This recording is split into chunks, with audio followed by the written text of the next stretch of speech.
তা রাস্তার কুকুর বাবা মহাপ্রভুর একজন পার্ষদ ছিল, যার নাম ছিল বাবা সেন শিবানন্দ। আবার অনেকে বলে শিবানন্দ সেন। একই মানুষ দুভাবে ডাকা হয়, কেউ বলে সেন শিবানন্দ, কেউ বলে শিবানন্দ সেন। তো এই সেন শিবানন্দ এরা ছিল বাবা প্রসাদ ভোজী, মানে ভগবানকে দিয়ে প্রসাদ পেত। আর দেখবেন বাবা নিরামিষ রন্ধন করেন, অনেকে নিরামিষ আমরা আহার করি, কিন্তু বাবা নিরামিষ রান্না করে সেটা সেবা করবেন আলাদা স্বাদ। আর ওই রন্ধনটা যদি আমার ভগবানের উদ্দেশ্য রাঁধে, আর ওই রন্ধনে একটা তুলসী পত্র দিয়ে যদি আমার গোবিন্দ চরণে নিবেদন করি, সঙ্গে সঙ্গে স্বাদটা বদলে যায়। কারণ ওটা ভগবানকে নিবেদন করা হয়ে গেছে, ওটা প্রসাদী হয়েছে। আর ওটা ভক্ত যখন উচ্ছিষ্ট করে দেবে বাবা, ওটা হয়ে যায় মহা মহা মহাপ্রসাদ। তা শিবানন্দ এরা ছিল প্রসাদ ভোজী। তা প্রতিদিন দুপুর বেলা ভগবানকে ভোগ দেয়, আর ভক্তরা সবাই গিয়ে দাঁড়ায় ওই প্রসাদী পাবার জন্য। তা শিবানন্দ প্রত্যেককে প্রসাদ দেয়। তো হঠাৎ বাবা রাস্তা দিয়ে একটা কুকুর যাচ্ছে। কুকুরটা যেতে যেতে মনে মনে ভাবলো, বাহ, এত সুন্দর সুবাস। দেখবেন ভগবানের রন্ধনে একটা সুবাস থাকে না? দেখবেন যে বাড়িতে পেঁয়াজ রসুন রান্না হয় সে বাড়ির স্বাদ একটু আলাদা হয়, গন্ধ আলাদা হয়। আর যে বাড়িতে ভগবানের জন্য রান্না হয় সে বাড়ির আশেপাশে গেলে বাবা বোঝা যাবে যে বাড়িতে ভগবানের জন্য রান্না হচ্ছে। তা ওই প্রসাদী সুবাসটা ওই কুকুরের ঘ্রাণ শক্তি তো বেশি, যার জন্য বাবা কুকুরকে চাকরি দেওয়া হচ্ছে চোর ডাকাতকে ধরবার জন্য। তো এইবার কুকুরের ঘ্রাণ শক্তি এতটাই, ওই শিবানন্দের বাড়ি থেকে প্রসাদীর গন্ধটা গেছে। তা কুকুরটা মনে মনে ভাবছে, যাই এ বাড়িতে মনে হয় কিছু একটা হচ্ছে, একবার গিয়ে দেখি। আর যেই না কুকুরটা দাঁড়িয়েছে, মা দেখে না ভক্তরা সব দাঁড়িয়ে আছে, প্রত্যেকের হাতে হাতে শিবানন্দ প্রসাদ দিচ্ছে। আর কুকুরটা একাধারে দাঁড়িয়ে দাঁড়িয়ে কাঁদছে। কেন কাঁদছে? ওই কুকুর তো অবলা, বলতে পারে না। ওকে কাউকে বলতে পারবে যে তোমাদের ওই প্রসাদী আমায় একটু দাও? তাহলে কাঁদছে কেন? একটাই কারণ, ভগবানের কাছে জানাচ্ছে, গৌরহরি তুমি কৃপা করি আমার বলবার মতো বদন দাওনি, ভাষা দাওনি। তোমার হরি কথা কৃষ্ণ কথা শুনবার জন্য আমায় কর্ণ দিয়েছো, তোমাকে দেখবার জন্য আমার দুটো নয়ন দিয়েছো, তোমার নামে যাবার জন্য আমার চারটে পাও দিয়েছো, কিন্তু তোমার নাম বলবার মতো আমায় ভাষা দাওনি। গৌরহরি আমি কাকে বোঝাবো যে ওই প্রসাদী আমায় একটু দাও?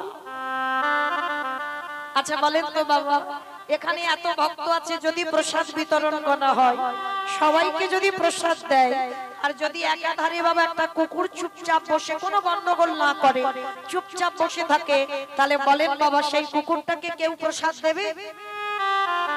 কেউ দিতে রাজি হবে? অত দয়ালু মানুষ জগতে নাই, কিন্তু বাবা আছে জগতে। এখনো এমন এমন ভক্ত আছে যারা পশু পাখিকেও ভালোবাসে। আর শিবানন্দ সবাইকে প্রসাদ দিচ্ছে, আর প্রসাদ দিতে গিয়ে দেখে না মা কুকুরটা একাধারে চুপটি করে বসে আছে।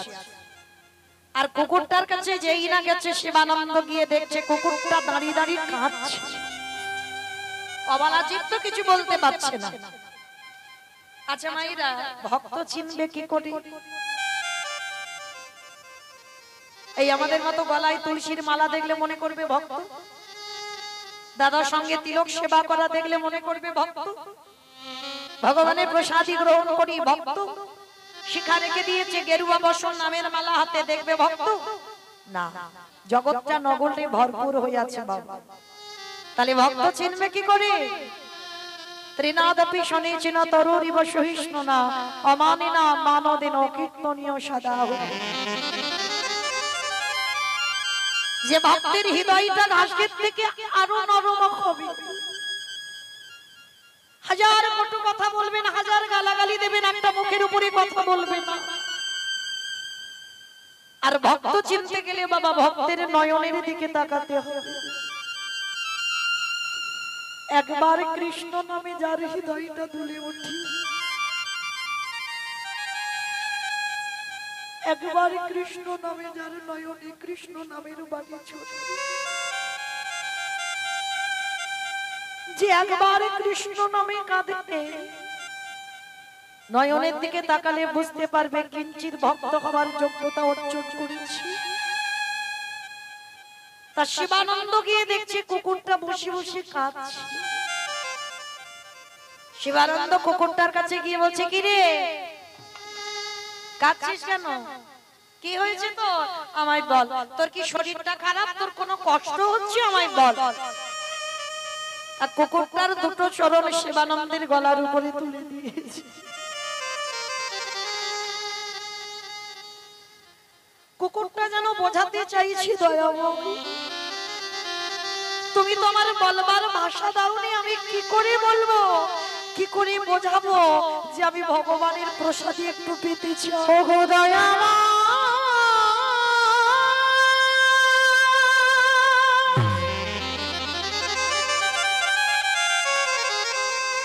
তুমি আমায় বদন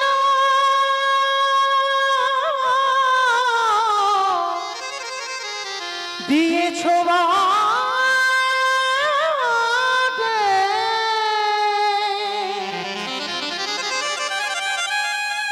কিন্তু কৃষ্ণ বলা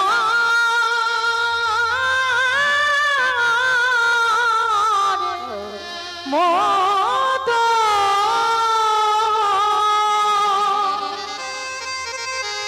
আমায় ভাষা দিলে না। তুমি বদলে দিয়েছো সেবার জন্য, কিন্তু বলবার জন্য ভাষা তো দাওনি। শিবানন্দ বুঝতে পেরেছে এক ভক্ত আর এক ভক্তের মনের কথা বোঝে। কুকুরটাকে জড়িয়ে ধরে বলল, কি রে আমি বুঝেছি, তার মানে তুই একটু ভগবানের প্রসাদী পেতে চাস, আয় আমার কাছে আয় তো দেখি। তো শিবানন্দের ভাগে যে প্রসাদীটা ছিল কুকুরটাকে দিয়েছে, নে খা, এখানে বসে চুপটি করে খা।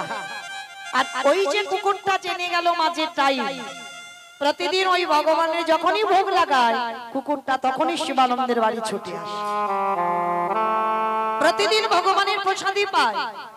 আর প্রসাদী পেতে পেতে বাবা আজকের দিনে হয়ে গেছে একাদশী।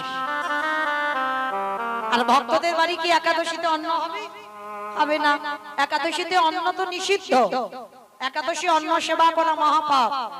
তা ভক্ত বাড়িতে জীবনে বাবা অন্ন ব্যঞ্জন হবে না, ফলমূল হবে, ভগবানকে দেবে, শাকার তৈরি করে দেবে, কলা আলুর তরকারি, পেঁপে আলুর তরকারি, কুমড়া আলুর তরকারি, পঞ্চশস্য নিষিদ্ধ, নিবেদন করবে।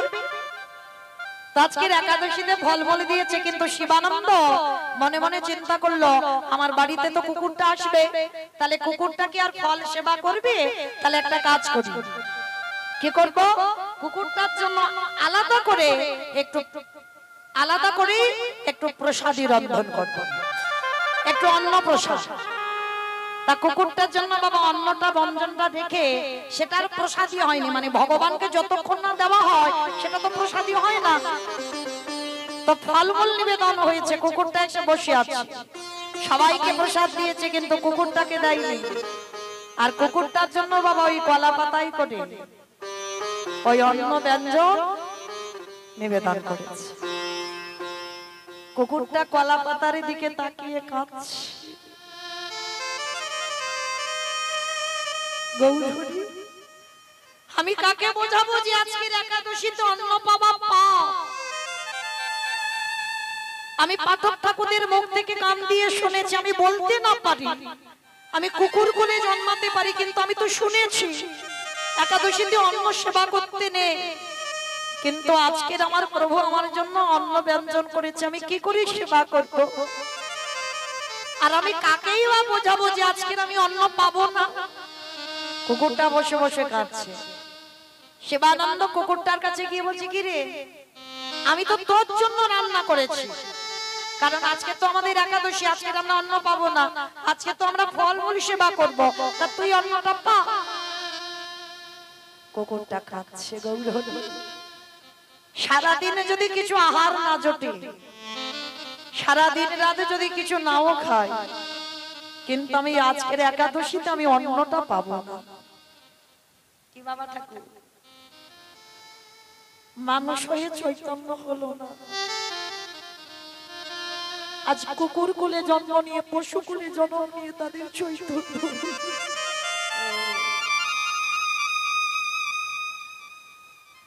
মানুষ হয়ে এখনো পতিত হয়ে রইল, এখনো আমার ভগবানকে চিনতে পারলাম না। তো আজকে কুকুরটা বলছে আজকে আমি খাবো না, তো শিবানন্দ বলছে কি রে, তোর জন্য করে দিলাম, তুই খাবি না কেন? যেন বোঝাতে চাইছে যে আজকের একাদশী আমি অন্ন পাবো না। তো আজকে শিবানন্দ বুঝতে পেরেছে, ও বুঝেছে, তার মানে আজকের একাদশী তুই অন্ন খাবি না, তাই তো? ঠিক আছে, যখন খাবি না তো অন্নটা ফেলে দিল। আর ওই যে শিবানন্দের ভাগে যতটুকু প্রসাদী ফলমূল আছে, কুকুরটার শিবানন্দ দুজনে ভাগাভাগি করে দিয়েছে। যেই না ফলটা দিয়েছে, কুকুর তো অবলা শিবানন্দের গলার উপরে দুটো পা তুলে দিয়েছে, যেন বোঝাতে চাইছে গৌরহরি তোমার এত কৃপা, তুমি আমার মনের ভাষা, তুমি আমার মনের কথা বুঝতে পেরেছো। তো এই কুকুরটা যেন বাবা শিবানন্দের বাড়ির কুকুর হয়ে গেছে, প্রতিদিন আসা যাওয়া করে থাকে। কোনোদিন যেখানে মাছ মাংস হয় কোনোদিন কুকুরটা যায় না, কারণ ভগবানের প্রসাদী সেবা করতে করতে ভগবানের শ্রীচরণের দাস হয়েছে। আমায় কৃপা অবশ্যই হবে গো, তুমি যদি প্রতিনিয়ত ভগবানের জন্য বাসনও মাজো, সেটাও কোনো না কোনো দিন তোমার কৃপা হবে। তুমি যদি কোনোদিন ভগবানের মন্দির পরিষ্কার করো, মুছে আসো, তাতেও তোমার কৃপা হবে। তুমি যদি প্রতিনিয়ত সারাদিন ভগবানের জন্য ভাবো, কিছু যদি দিতে নাও পারো, তাতেও তোমার কৃপা হবে। ভগবান বললেন শুধু আমার জন্য ভেবে যা, তোদের ভাবনা তো আমি ভেবে রেখেছি।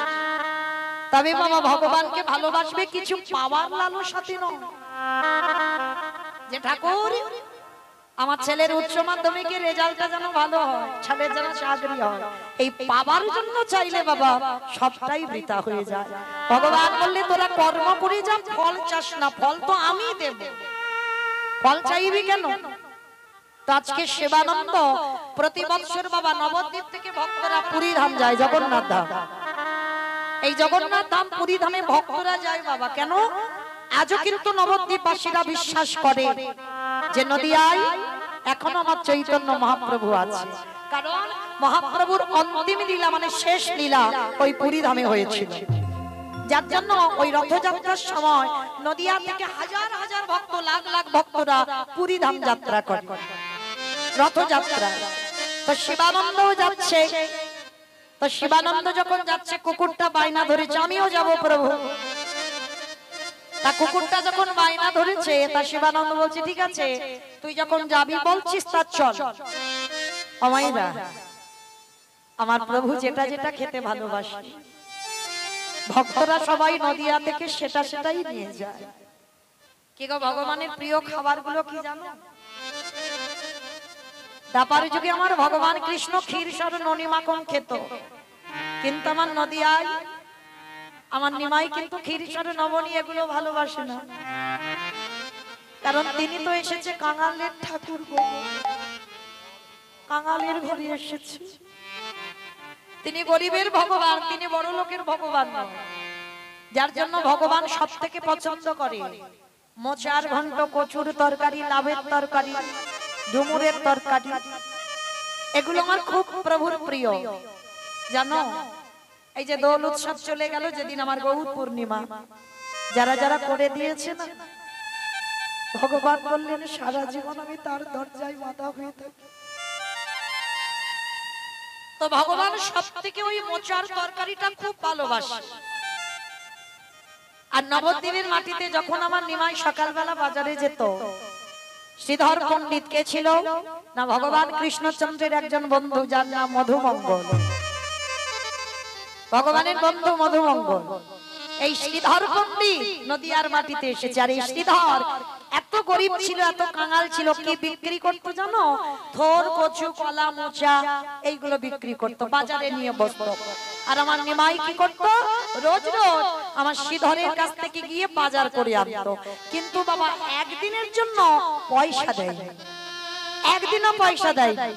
তো একদিন আমার শ্রীধর বলেছিল, নিমাই তুমি তো রোজ রোজ আমার কাছ থেকে বাজার করে নিয়ে যাও, কই তুমি তো আমাকে একটু পয়সা দাও না? আর বলো আমি তো বাজার নিয়ে বসেছি, যদি আমার পয়সা না দাও আমার সংসার চলবে কি করে? হায় রে, আজকের কে কার কাছে পয়সা চাইছে?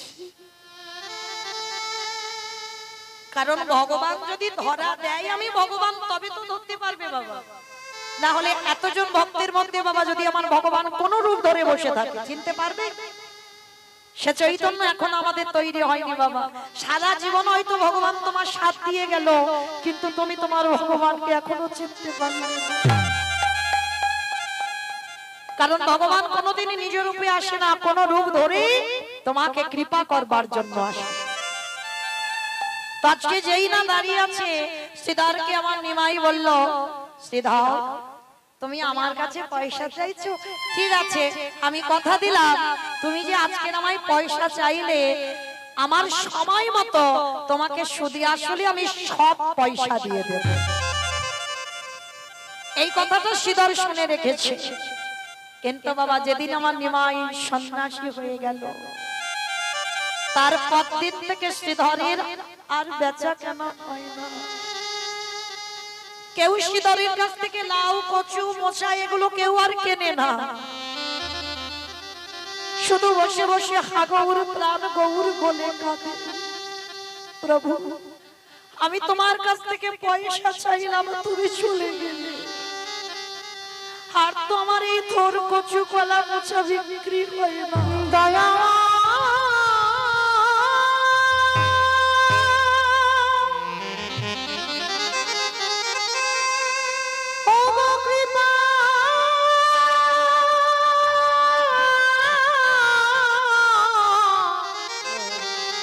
কৃপা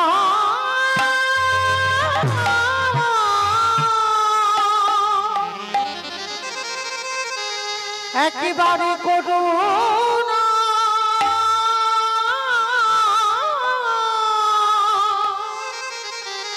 করুণা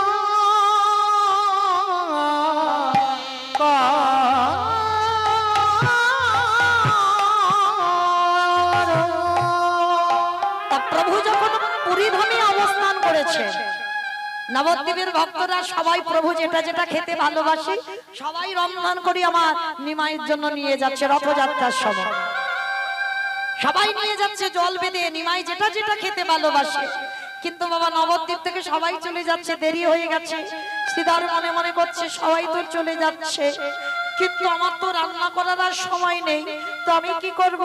তাড়াতাড়ি করে শ্রীধর গাছ থেকে মোচাটা পেড়ে আর ওই মোচাটা নিয়ে ছুটতে ছুটতে যাচ্ছে জগন্নাথ ধাম, পুরী ধাম। মোচাটা কিন্তু লুকিয়ে রেখেছে বাবা, সবাই তো প্রভুর জন্য ভালো ভালো খাবার নিয়ে গেছে, আর যদি কেউ সবজি হয় সেটা রন্ধন করে নিয়ে গেছে নিমাইকে খেতে দেবে।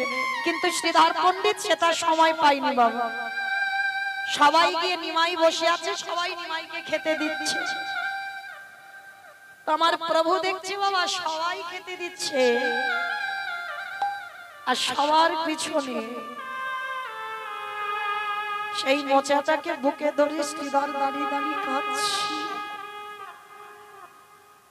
দেখবেন বাবা তুমি যদি ভক্তি জগতে নেমেছো, তোমার বেশি গন্ডগোল বেশি লোকালয় আর ভালো লাগবে না। ভক্ত চাই সবসময় একটু নিরজন জায়গা, যার জন্য আমার পরম বৈষ্ণব বেছে নিল কেদারনাথ বদ্রীনাথ, একেবারে পাহাড়ের মাথায়। কেন?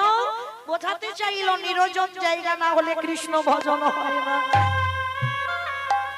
তা শ্রীধর কোনো গন্ডগোল নয়, কোনো তাড়াহুড়ো নয়, সবার পিছনে দাঁড়িয়ে দাঁড়িয়ে শুধু মোচাটা নিয়ে কাঁদছে, গৌর হরি সবাই তো তোমার জন্য ভালো ভালো খাবার এনেছি,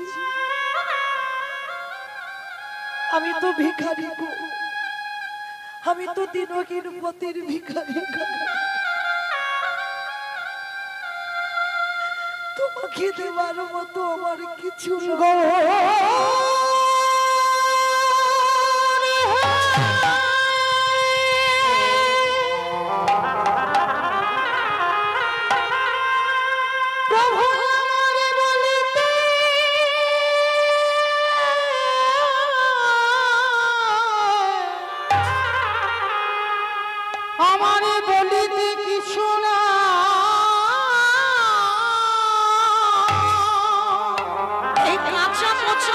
করে দেব তোমার? বলো কি দিয়ে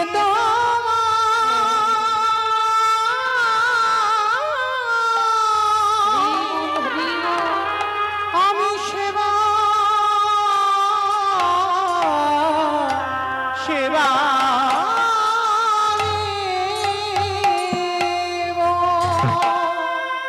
ভগবান কি কোনদিন খায়? তার নাম হলো ভবগ্রাহী জনার্দন। ভক্তের ভাবটুকু গ্রহণ করে, সে কি করে আমায় দিল সেইটাই ভগবান দেখে। সবাই এদিকে তাড়াতাড়ি করছে নিমাইকে খেতে দেবে, আর শ্রীধর পিছনে কাঁদছে। আমার নিতাই চাঁদকে বলল, দাদা। নিমাই বলছে, যাও দাদা, সবার পিছনে আমার এক ভক্ত বসে বসে কাঁদছে। যাও দাদা, একবারই কি আমার ভক্তকে আমার কাছে নিয়ে এসো, আমি যে ওর হাতে প্রসাদ পেতে চাই। নিতাই চাঁদ ছুটে গেল শ্রীধরের কাছে। শ্রীধরকে গিয়ে বলছে, শ্রীধর ভাই তোমাকে ডাকছে। আমাকে ডাকছে প্রভু? এত ভক্তের ভিতরে প্রভু আমায় দেখতে পেয়েছি, আমায় ডাকছে।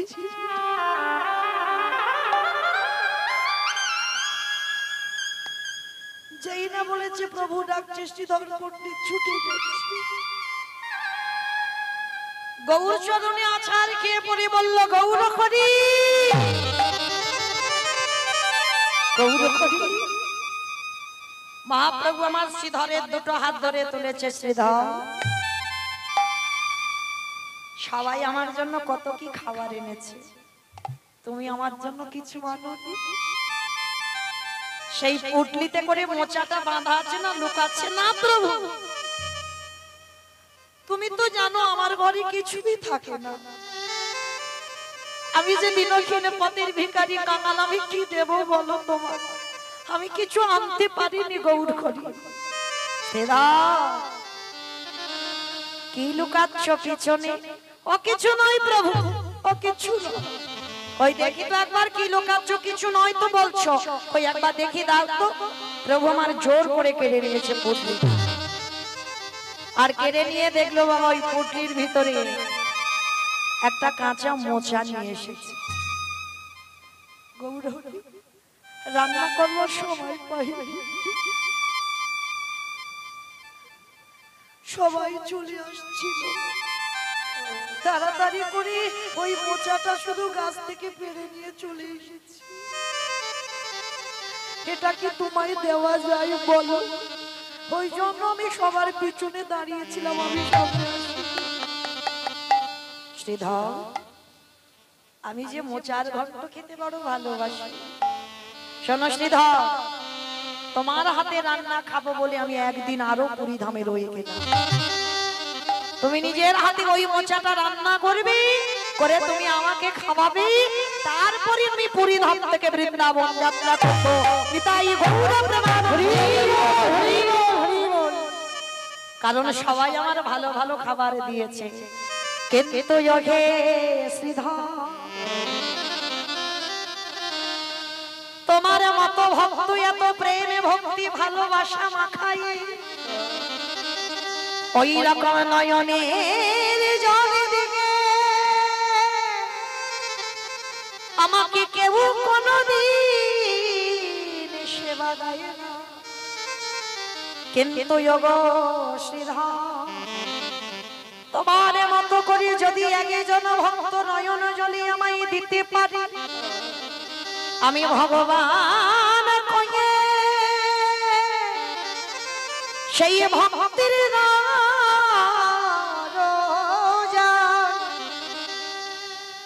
সেই ভক্তের দরজায় সারা জীবন বন্দী হয়ে যায়।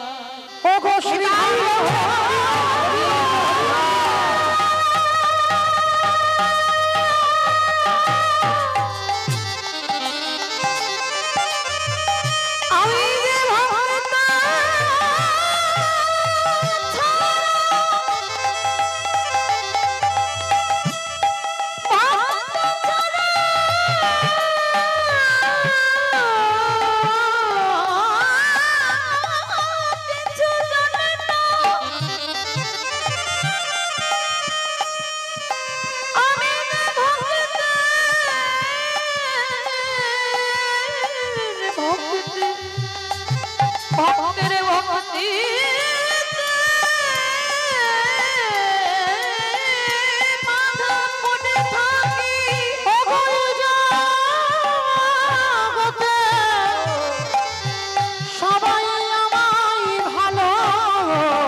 ভালোবাসে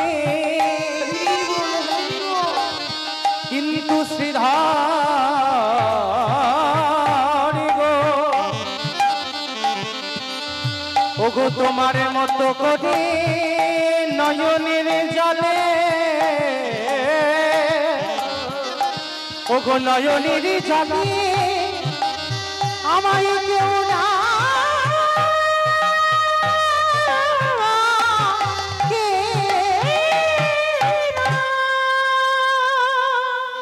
শ্রীধরকে কৃপা করলো আর ওদিকে সেই শিবানন্দ কুকুরটাকে নিয়ে আসছে।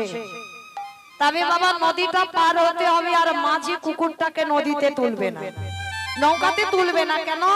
তখনকার সমাজ বাবা খুব কঠিন সমাজ ছিল। কুকুর বিড়ালে নেঠো বাবা খুব মানামানি করতো। তা শিবানন্দের সঙ্গে কুকুরটা যাবে, তো সমস্ত প্রতিবেশীরা বলছে শোনো শিবানন্দ, যদি কুকুর তোমার সঙ্গে যায় আমরা কেউ তোমার সঙ্গে যাব না। আর মাঝি বলছে নৌকাতে কুকুরটাকে তুলবে না, কি হবে এখন? শিবানন্দ বলছে ভাই একটা কাজ করো, সারাদিনে যা রোজগার তোমার, সারাদিনে যত যত লোক তোমার নৌকাতে উঠবে সবার ভাড়া আমি একাই দেব, কিন্তু আমার কুকুরটাকে নিয়ে তুমি পার করে দাও। তো শিবানন্দ কুকুরটাকে নিয়ে বাবা পার হয়েছে। তো মাঝি বলছে শোনো, তবে একটা কথা মনে রেখো, তুমি ওপারে গিয়ে নৌকাটা কিন্তু আগে ধুইয়ে দিতে হবে, কারণ কুকুর উঠবে মানে নৌকা অপবিত্র হয়ে যাবে। বলে ঠিক আছে তাই হবে। এইবার নদীর ওপারে গেছে, কুকুরটা মনে মনে ভাবছে আমি আমার প্রভুর সঙ্গে আছি বলে আমার প্রভুর এত কষ্ট, বাবা আমি থাকবো না, আমি প্রভুর কাছ থেকে চলে যাব। আর কুকুর তো প্রভু ভক্ত, তাই এবার নদীর ওপারে গেছে। কুকুরটা শিবানন্দকে একা রেখে শিবানন্দ একাই ওই কুকুরটা চলে গেছে। আর যিনি নৌকা চালাচ্ছিল সেই মাঝি বলেন কি গো শিবানন্দ, দেখলে তো ওরা হলো কুকুরের জাত, হয়তো কোথাও মাছ মাংসের গন্ধ ছুটে গেছে, দেখেছো তুমি যার জন্য এত ভাড়া বহন করলে, যার জন্য আমার নৌকাটা ধুইয়ে দিলে, কই কুকুর কি তোমার কথা ভাবলো? অত তোমাকে ফেলে রেখে চলে গেল। শিবানন্দের খুব কষ্ট হলো যে কুকুরটাকে নিজের মতো করে ভালোবাসলাম, ওকে নিয়ে আসলাম, আমি সঙ্গ ছাড়া হলাম, সবার ভাড়া আমি দিলাম, আর কুকুরটা আমাকে না বলে চলে গেল।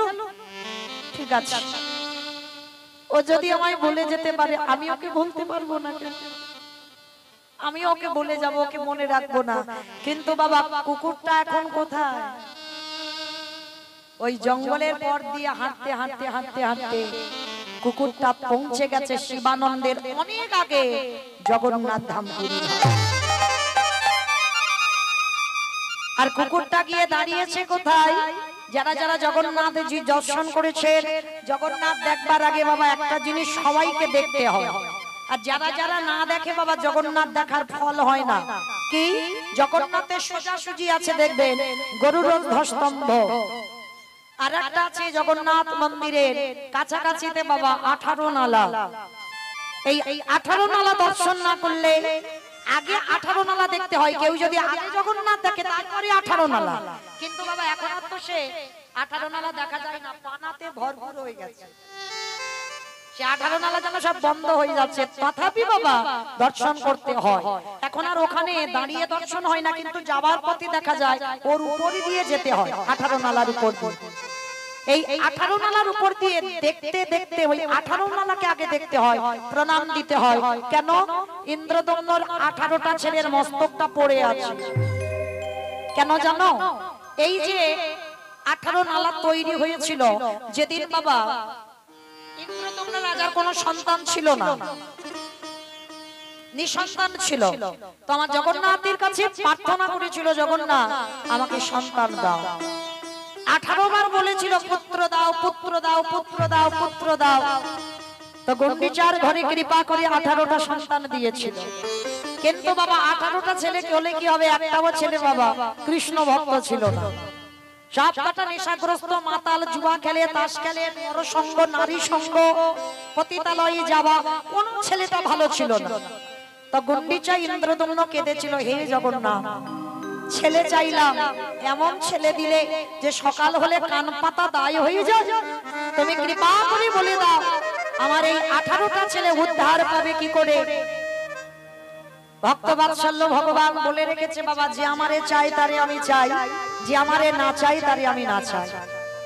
তা যারা যারা আমার চরণ শরণাপন্ন হয় তাকে তো কৃপা করতে আমি বাধ্য। তো যখন ইন্দ্রদম্ন গুন্ডিচা কেঁদেছিল, আমার জগন্নাথ কৃপা করে এমন একটা পদ বেছে দিয়েছিল, ওই ইন্দ্রদম্নর মাথায় ঢুকলো যে ওই যে 18 নালাটা হয়েছে না, ওটা একটা ছোট নদী ছিল। মানে এপারের ভক্তরা ওপারে যেত বাবা নৌকাতে করে। এখন তো জগন্নাথ ধামে 3টে রথ দেখা যায়, তখনকার দিনে 6টা রথ ছিল। কেন? ওই যে নদীর এপারে 3টে রথ থাকতো আর নদীর ওপারে 3টে রথ, মানে জগন্নাথকে আবার নৌকাতে তুলে তারপরে আবার 3টে রথে নিয়ে যেতে হতো। তো আজকে এই নৌকাতে করে যাতা ইন্দ্রদম্ন মনে মনে করলো, আমি তো রাজা, তাহলে আমার কোনো কিছু অভাব রাখেনি জগন্নাথ, তাহলে এই যে নদীটা আমি যদি একটা সেতু বানিয়ে দিই, তাহলে আগত কলির ভক্তদেরও অসুবিধা হবে না, আর জগন্নাথের জন্য এই জগন্নাথকে নৌকাতে করে আর যেতে হবে না। তাহলে একটা কাজ করি, আমি এই নদীতে একটা সেতু বানাবো। তো যখনই সেতু বানাবার সৃষ্টি করবে বলে বাবা আলোচনা হচ্ছে, আর সেতু করতে গেলে বাবা এক একটা করে বিম তৈরি করতে হবে, নদীর উপর দিয়ে বিম দিতে হবে, তবে তো সেতুটা তৈরি হবে, তাই না? মানে একটা একটা করে বিম তৈরি হয়, আর একটা একটা যখনই তৈরি হয় সঙ্গে সঙ্গে বাবা ভেঙে নদীতে মিশে যায়। কিছুতেই আর ওই একটা করে বিম তৈরি হচ্ছে না, একটা করে খাম্বা তৈরি করতে পারছে না। হঠাৎ আমার জগন্নাথ দেবের কাছে আমার ইন্দ্রদম্ন রাজা ছুটে গেল, হে জগন্নাথ,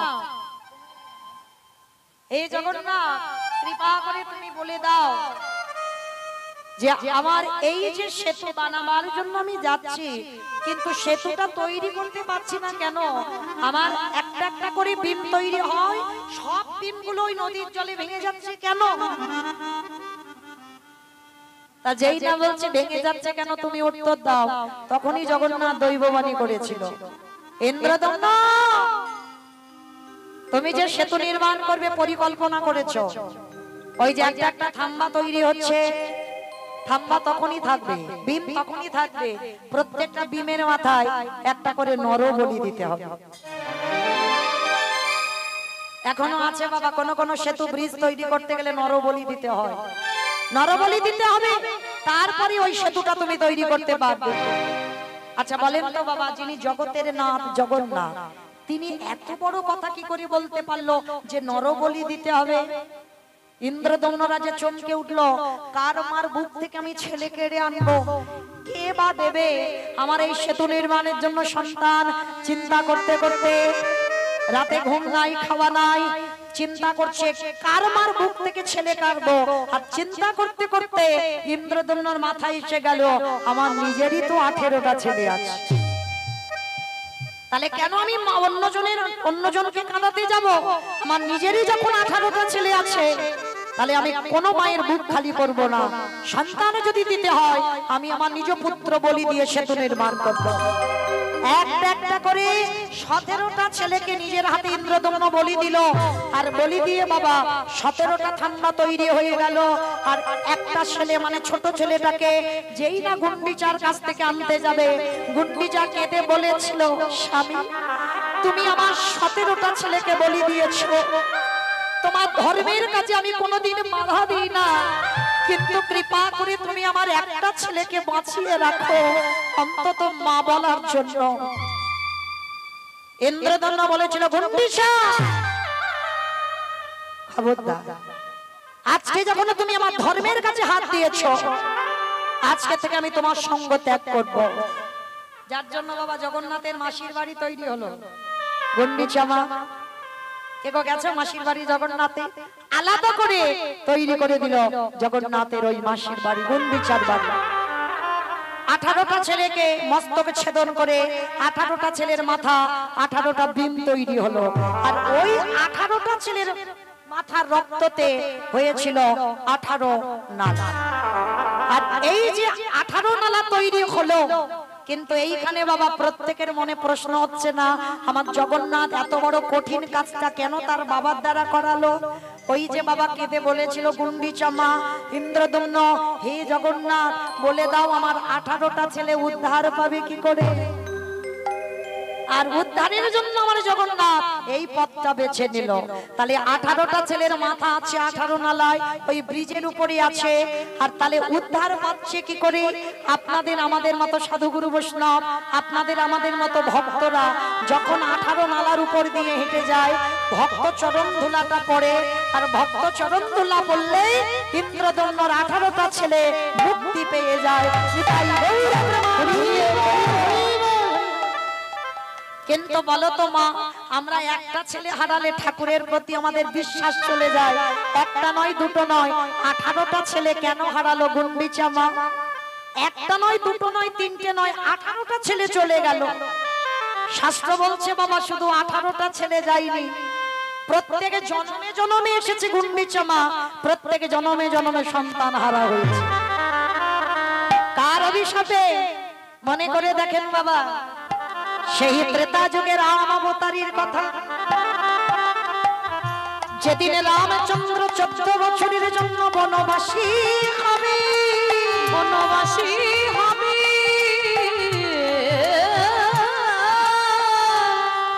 ওই রামের মা কৌশল্যা কেঁদে কেঁদে বলেছিল, কইকেয়ী রে, ওরে কইকেয়ী, আমি তোর চরণে কোনো অপরাধ করি নাই, তবে বিনা অপরাধে রামকে কেন 14 বছর বনবাসে দিলি? 14 বছর বনবাসে দিলি।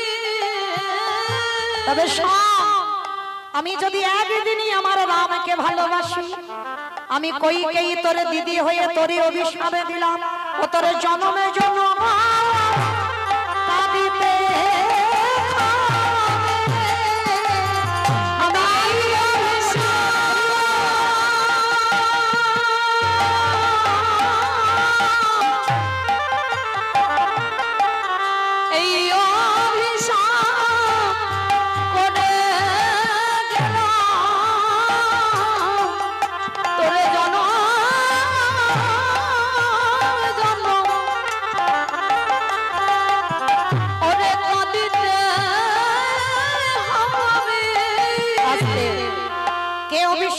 বাবা রামের মা কৌশল্যা ভরত মাতাকে অভিশাপ দিল কইকেয়ী মাকে।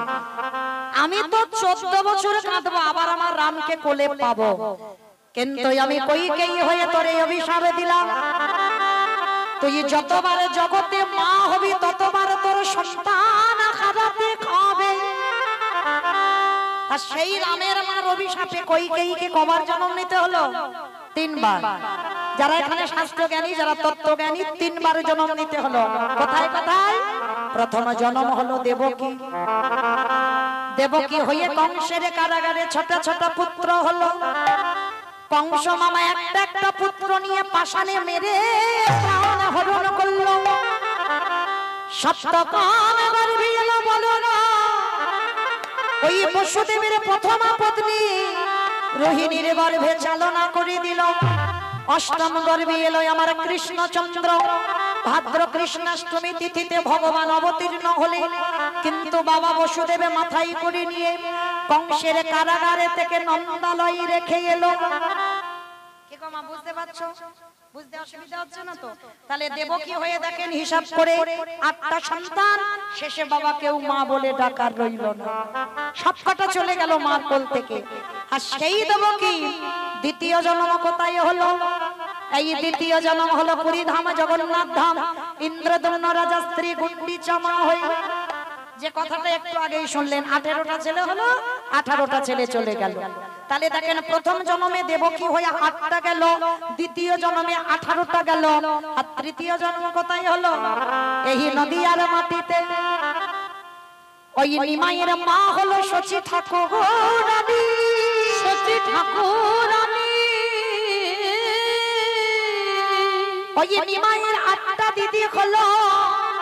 ওই শচী মারে কোলে, প্রথম কোলে বসে মারা গেল। কোনটা 1 দিনের বাচ্চা, কোনটা 5 দিনের, কোনটা 10 দিনের, কোনটা 15 দিনের, একটা একটা করে 8টা কন্যা সন্তান মারা গেল। ওই নবম গর্ভে এলো বিশ্বরূপ। তিনিও 16 বছর বয়সে সন্ন্যাসী হলো। আর দশম গর্ভে এলো আমার নিমাই পণ্ডিত। ওই নিমাই এসে 24 বছর বয়সে মাকে কাঁদিয়ে, নদিয়াকে কাঁদিয়ে, বিষ্ণুপ্রিয়াকে কাঁদিয়ে চলে গেল চিরজনমের মতো সন্ন্যাসী হয়ে। সন্ন্যাসী হয়ে তাহলে কি গো মায়েরা পরিষ্কার বোঝা গেল? প্রথমে দেবকী হয়ে 8টা গেল, দ্বিতীয় জন্মে গুন্ডিচা হয়ে 18টা গেল, তৃতীয় জন্মে সচিমা হয়ে 10টা গেল। তাহলে শেষের দিনে কেউ মা বলার মতো রহিল না, কেউ মা বলার মতো রহিল না। ওই কৌশল্যা অভিশাপে মা বলার মতো রহিল না। তাহলে সেই রাম 14 বছর বনে গেল বলে রামের মার অভিশাপে আজকের এই 3 জনম তাকে সন্তান হারাতে হলো। তাহলে বাবা সেই জগন্নাথ ধামে যারা যারা যাবেন অবশ্যই করে 18 নালাকে প্রণাম করবেন। 18 নালা দর্শন করবার পর দর্শন করবেন গরুড়ধ্বস্তম্ভ, মানে জগন্নাথের সামনে দেখবেন একটা সোজা পাথরের ধ্বজা মতো আছে। ওইখানে গিয়ে দেখবেন আজও আমার চৈতন্য মহাপ্রভুর হাতের পরশ এখনো লাগানো আছে। প্রতিদিন ওই গম্ভীরা থেকে আমার মহাপ্রভু জগন্নাথ দেখতে যেত, রোজ সন্ধ্যারতি দর্শন করতে যেত। আর গিয়ে বাবা ভক্তদের ভিড় থাকতো তো, আর আমার প্রভু তো অনেক লম্বা, ওই সবার পিছনে দাঁড়িয়ে গরুড়ধ্বস্তম্ভতে হাতটি এমনি করে দিয়ে আড়াল থেকে আমার সচল জগন্নাথ অচল জগন্নাথ দেখত।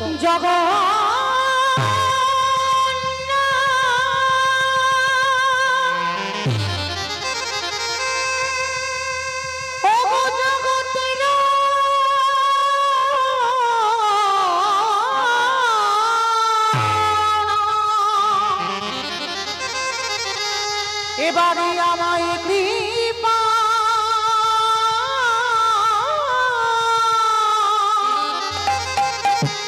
আমায় কৃপা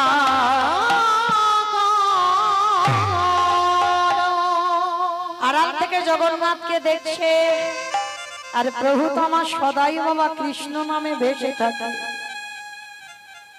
ভগবানের চক্রে সব সময় প্রেমাশ্রু। আমার নিমাই সর্বদাই কাঁদে কৃষ্ণ বলে।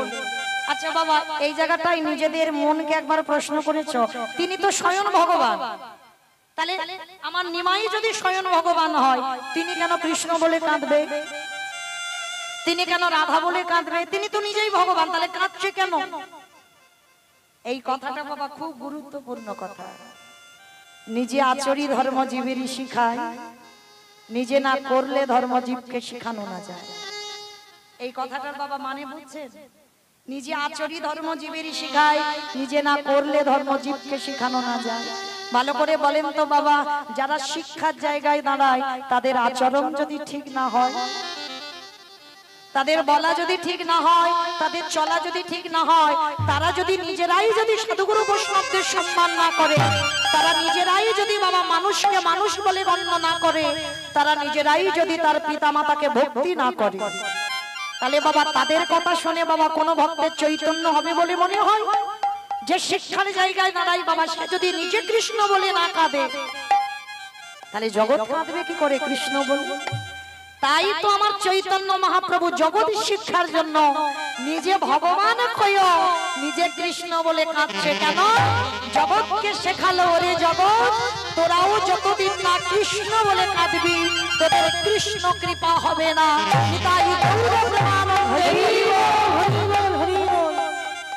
তাই জগন্নাথ দর্শন করছে আর কাঁদছে, আর আমার ভগবানের চোখের জলটা পড়ছে কোথায়? সেই যে শিবানন্দের কুকুরটা এসে প্রভুর চরণে চুপ করে বসে আছে, জানে না ভগবান বলে, কিন্তু এসে চুপটি করে কুকুরটা বসে আছে। প্রভু কাঁদছে, প্রভুর চোখের জলটা কুকুরের মাথায় পড়ছে, আর কুকুরটা কাঁদছে, কুকুরের চোখের জলটা আমার নিমাইয়ের চরণ দুখানা ভেসে যায়। যেই না প্রভুর চরণে জলটা পড়েছে ছমকে কে কেমন করে আমার চরণ দুখানা ধুইয়ে দিচ্ছে, কে তুই? প্রভু আমার নিচের দিকে তাকিয়ে দেখছে একটা কুকুর অবলা বসে। ভগবানের হাতটা করুণার হাত গো। পরশমণি পরশে লোহা যদি শোনা হয়, একবার যদি আমার কেউ গোবিন্দ পরশ পেয়ে যায়, তার হৃদয়টা বাবা সোনার থেকে আরো মূল্যবান হয়ে যায়। যেই না আজকের করুণার হাতটা দিয়ে কুকুরের মাথায় দিয়েছে, কিরে একবার কৃষ্ণ বল, একবার কৃষ্ণ বল, একবার কৃষ্ণ বল। মহাপ্রভু বারবার বলছে কুকুরটাকে একবার কৃষ্ণ বল, একবার কৃষ্ণ বল, একবার কৃষ্ণ বল।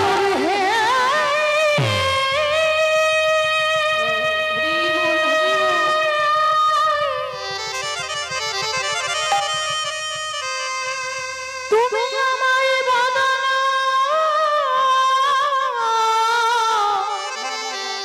দিয়েছ বাটে,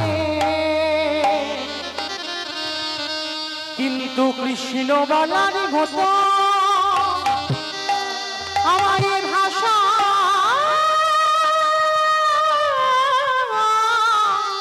দিলে না। বারবার কুকুরটার মাথায় হাত দিয়ে বলছে একবার কৃষ্ণ বল। অমাইরা কুকুরে কৃষ্ণ বলতে পারবে জীবনে? কোনদিন বলতে পারবে কুকুর কৃষ্ণ? কোনদিন পারবে না। কুকুরটা যেন প্রভুর চরণটা ধরে বলছে গৌর হরি দয়ালি আমার যদি এ জীবনে তো আমার হলো না, আসি ফিরে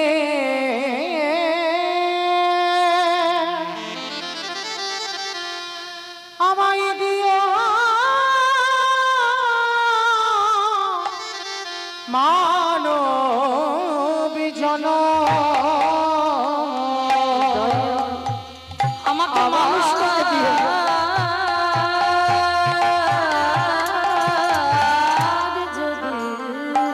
আমি কুকুর হতে চাই না, আমায় ভাই মানুষ করে দিও। আসি ফিরে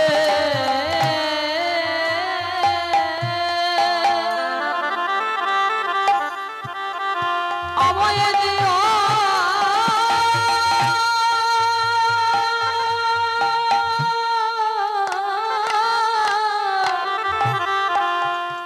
দিও মনো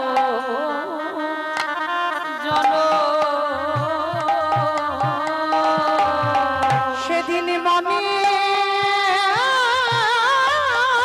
সাধে আমি ভজিব তোমায়,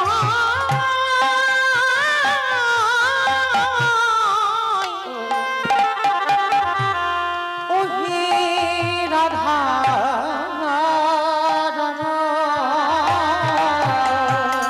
সেই দিনে মনে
আসি ফিরে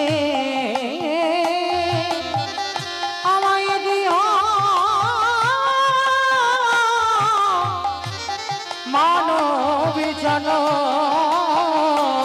প্রভু আবার যদি আসি ফিরে আমায় দিও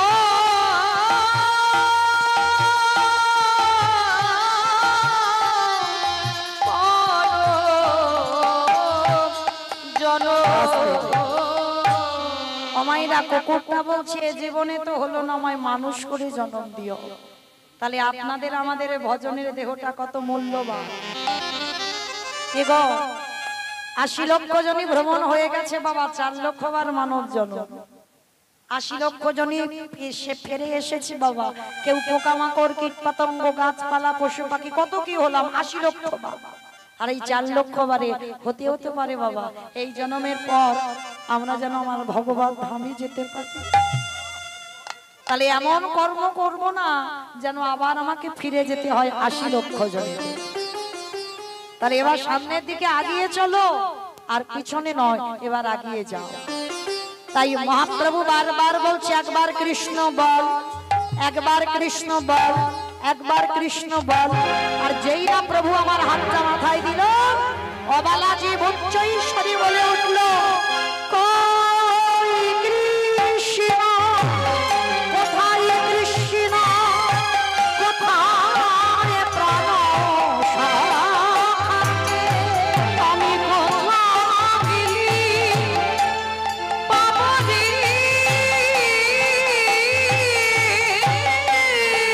দেখা আমার প্রাণের সখারে। কৃষ্ণ কৃষ্ণ কৃষ্ণ কৃষ্ণ কৃষ্ণ কৃষ্ণ কৃষ্ণকে কৃষ্ণ কৃষ্ণ কৃষ্ণ কৃষ্ণ কৃষ্ণ দেখাবে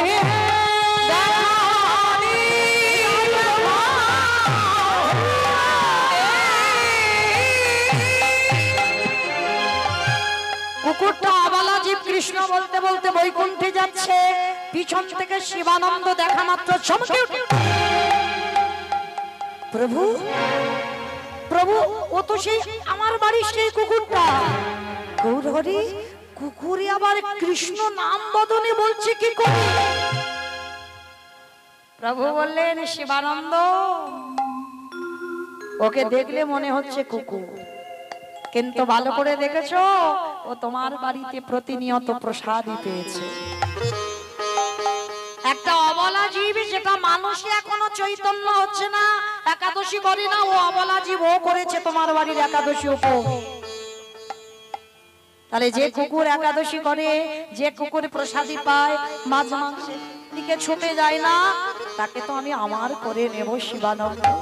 তাই ওকে আমি আর কুকুর করে রাখলাম না, ওকে আর মনুষ্য কুল নয়, একেবারে ওকে আমি ভগবত ধামে পৌঁছে দিলাম। তাই এই হলো আমার প্রভুর কৃপা। তাহলে মানুষে আমরা ভালোবাসতে পারি নাই, তাই কৃপা পাই নাই, যার জন্য নবদ্বীপের মাটিতে আজও কুকুরের মহোৎসব হয়। কেন? তাহলে অবলা জীব জগৎকে দেখালো, ওরে জগৎ, সাধু সঙ্গ করো, বৈষ্ণব সঙ্গ করো, ভক্ত সঙ্গ করো। আর যদি তোমরা সৎ কর্ম করে যদি সৎ পথে চলতে পারো,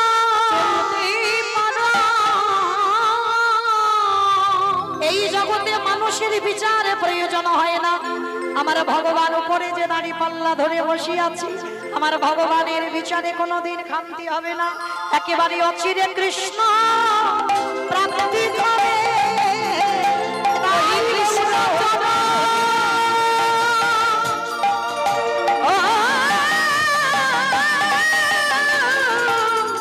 কৃষ্ণ সারে পারিলে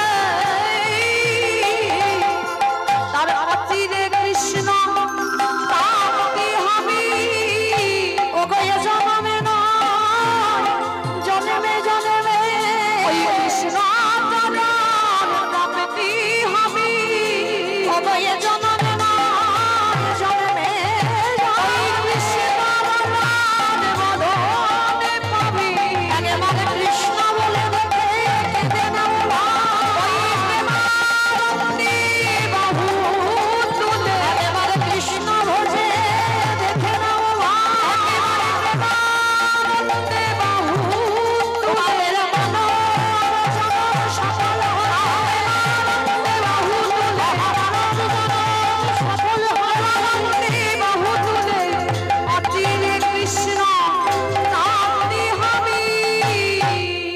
তাই তো সেই চৈতন্য মহাপ্রভু কি করছে নদিয়ায় আজ কেহ বলি পুরবিতে রাবণ বধিলা কেহ বলে পুরবিতি রাবণ বধিলা আমার উলু কই গো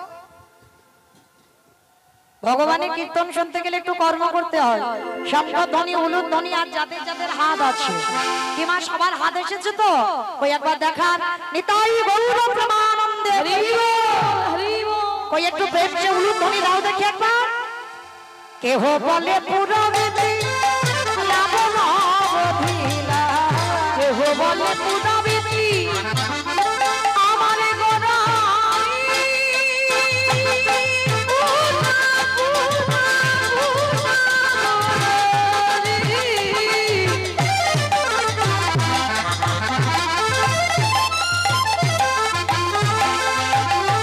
গোরা গোরা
বাসুদেব ঘোষে কহে করি জোড়হা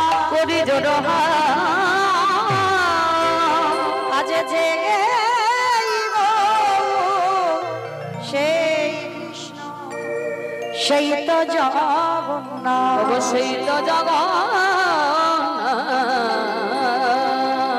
বাসুদেব পাহে এইবার প্রকাশ হলো বাসুদেব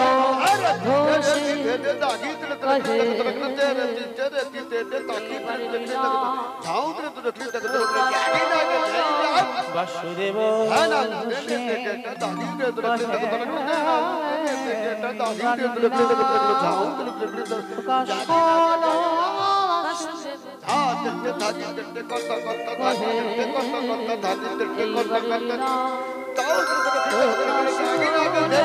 বাসুদেব ঘোষে কহে এইবার লীলা প্রকাশ হলো বাসুদেব ঘোষে কহে এইবার লীলা প্রকাশ হলো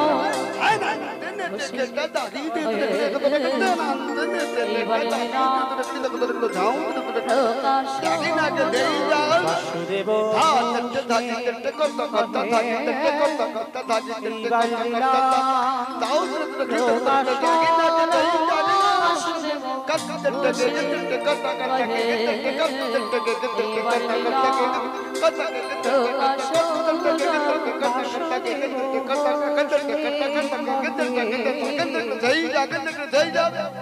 ঘোষে কহে এইবার লীলা প্রকাশন বাসুদেব ঘোষে কহে এইবার লীলা প্রকাশন বাসুদেব ঘোষে লীলা প্রকাশ হলো রে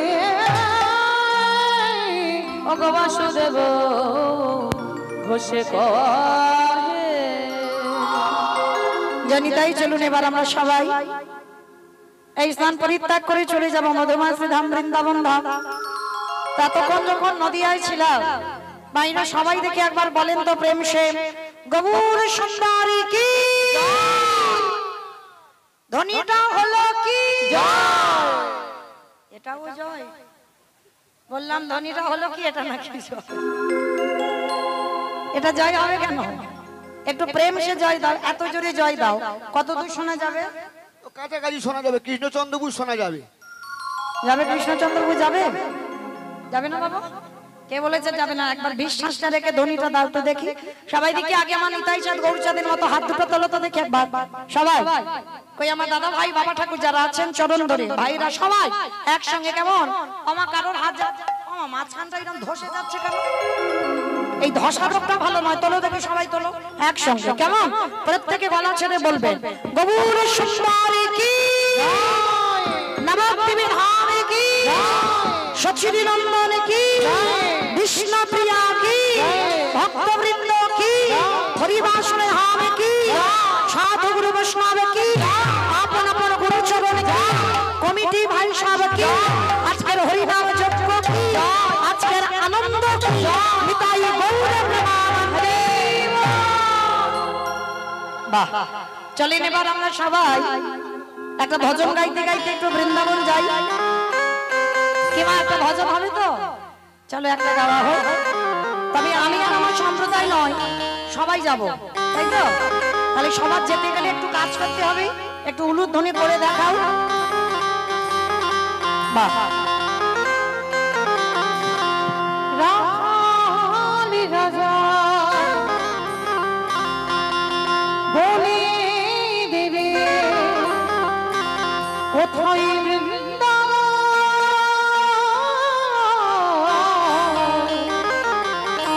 শ্যামী কুণ্ড রাধা কুণ্ড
সম্প্রদায় যাবো, আপনারা যাচ্ছেন না? যাচ্ছ তো?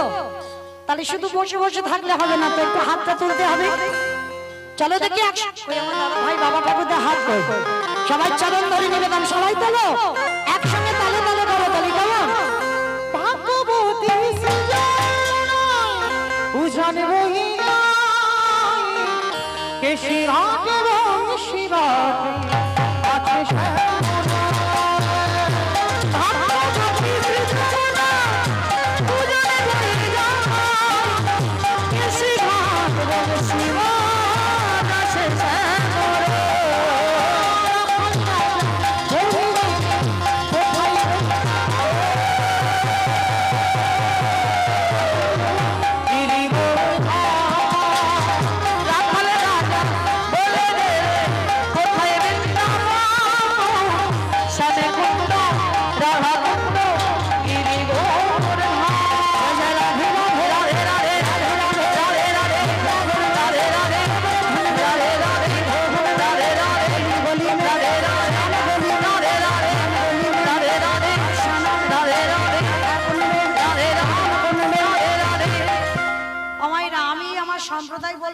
বলছো না?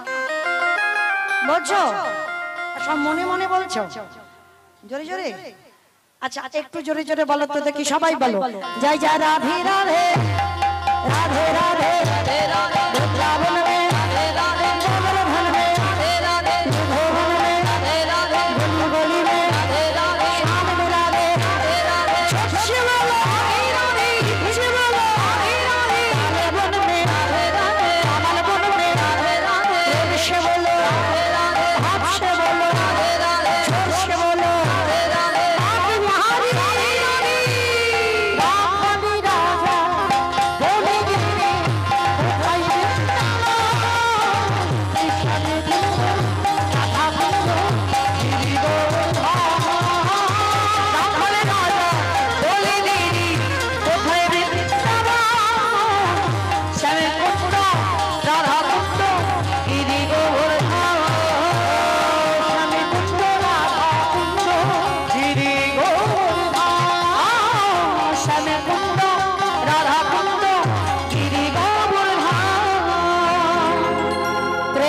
বলো রাধা রানী কি জয়। আমার জয়টা ঠিক হলো, ও তো রাস্তার উপরে উঠলো না, আর একটু জোরে দিতে হবে। আচ্ছা এই আপনাদের গ্রামে শাশুড়ি বৌমাতে ঝগড়া টগড়া হয় না? হয় না? এইটা আমি বিশ্বাস করলাম না। আমার গ্রামে একটু বেশি হয়, আপনাদের গ্রামে একটু কম হয়, কিন্তু হয়। আচ্ছা ওই সময় যে গলাটা বার হয় একটু বের করো তো দেখি, সবাই মিলে জোরে বলো, কেমন? বলো রাধা রানী কি জয়। তার মানে ঝগড়া হয়। বৃন্দাবনেশ্বরী কি জয়, যমুনা মাইয়া কি জয়, নন্দগাঁও কি জয়, পৌঁছাগাঁও কি জয়, বর্ষানব কি জয়, ভক্তবৃন্দ কি জয়, হরিবাসর ধাম কি জয়, সাধু গুরু বৈষ্ণব কি, আপন আপন গুরু চরণ কি, কমিটি ভাই সব কি, হরিনাম যজ্ঞ কি, আজকে আনন্দ কি, তাই গৌর প্রেমানন্দী। পৌঁছে গেলাম মধুমাস ধাম বৃন্দাবন ধাম, আর এই মধুমাস ধাম বৃন্দাবন ধামে